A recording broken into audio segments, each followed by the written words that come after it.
Can I ask you something? Yes. So when you forgave him and he told you about how that happened, was that a surprise to you? You didn't know? I didn't know exactly how it happened, but I knew my mother hated him, and, Okay. and I knew as a kid, when I come back from the break, I'll tell you the whole story, but Okay. I knew she was wrong for hating him and trying to keep me away from him. Right. Because I wanted my father. I didn't want a stepfather. I didn't want anything but my own father. Right. So I went to my father, asked him what happened. He told me he got my mother pregnant. She asked him about it. He denied it. She became angry, and at that point didn't want anything else to do with him. She married my stepfather before I was born because it was an embarrassment to have children out of wedlock at the time. But I rejected my stepfather. He was a good man, but I didn't want a stepfather. My longing was for my father. Right. And so I stayed in Alabama with my grandparents instead of moving up to Indiana with my mother and her husband. And so I finally went up to Indiana. I snuck around and met my dad. I asked him, he told me that. And from that point, things changed with he and I. And so then I went to my mother and I said, look, you need to stop hating my father, because I forgave her too. I told her, I'm sorry for hating you for what you did to me. I realize now you can help yourself. Right. And she told me about her life that time for the first time, and exactly what she had done to me was done to her. And it just passed on from generation to generation. Wow. And so I was able to, when I forgave her, God forgave me. So I started counseling with my mother and everything, and my father after that. Oh, that's amazing. Yeah, and my sisters and brothers. Let me ask you this. I'm getting all kinds of.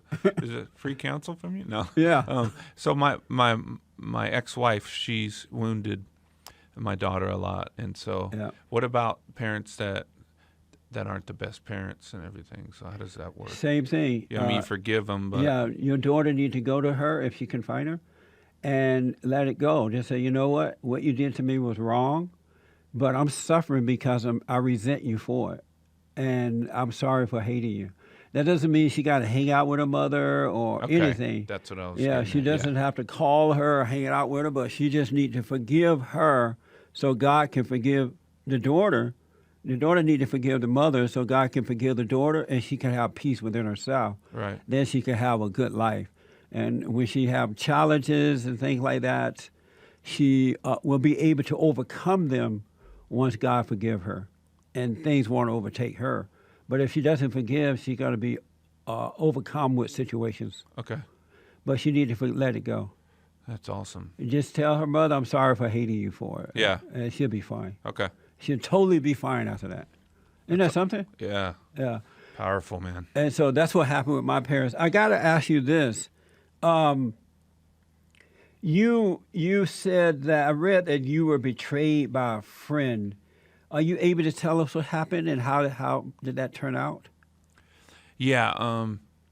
Well, there was a business partner, and I mentioned it a little bit on the last session, but right. there was a good friend of mine. He had been wrapped up in kind of organized crime business, in New York and all that, and he was doing coke and everything. He was a single dad to his son, but just back and forth. And he was driving by a church one day, and it said there was a church sign. It said church, and the U was not lit up, and it said, "What's missing in church?"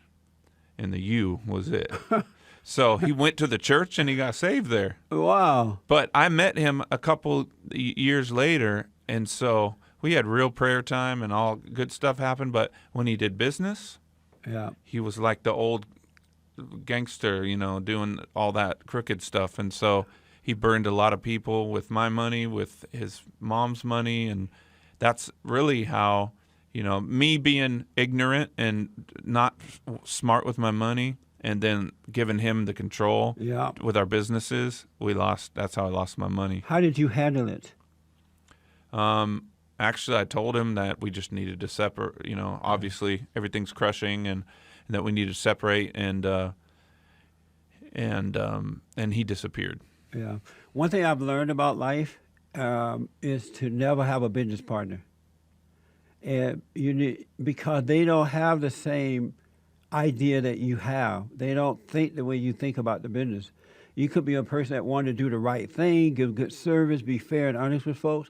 But because it's a partner that you brought in, you bring in someone with a different mentality and a feeling about things, and it ended up messing you up. What I've learned to do is that if this is what God wants me to do, go and do it, and then hire people to help me to do it. And that way, it's your business and your ideas and things are going forward, your character, rather than trying to pull a business person with you. Right. So I've learned, and we have an entrepreneur program, and I've taught the others to do the same thing. It's best to just hire someone. Yeah, that's cool. That's what I'm doing now. Like pretty much all my stuff. I've been built back, and I got through my bankruptcy and everything, and so things are good now. I learned a lot. Wow. What do you, if you can remember anything, what do you know now that you didn't know then? Now that you're your age, you've gone through all this crap in your past. What do you realize now about life that you had not realized?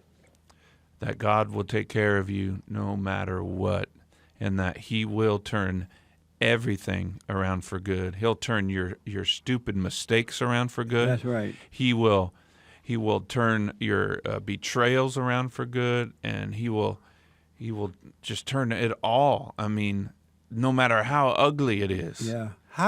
You went back to Korn, so how are they dealing with you? You're a different person.